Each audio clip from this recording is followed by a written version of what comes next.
पुणे गुन्हे शाखेच्या unit 4ने Yerwada police ठाण्यात दाखल असलेल्या मोक्का गुन्ह्यातील 1 वर्षापासून फरार असलेल्या कुणाल उर्फ सोन्या संजय चांदणे वय 23 याला हडपसर येथील गोंधळे नगर परिसरातून अटक केली।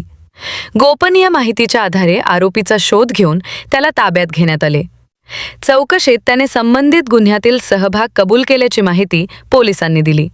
ही कारवाई माननीय अपर पोलीस आयुक्त तेजस्वी सातपुते, पोलीस उपायुक्त गुन्हे गौहर हसन, सहाय्यक पोलीस आयुक्त गुन्हे 2 राजेंद्र मुळीक यांच्या मार्गदर्शनाखाली युनिट 4च्या पोलीस निरीक्षक कांचन जाधव यांच्या नेतृत्वात करण्यात आली।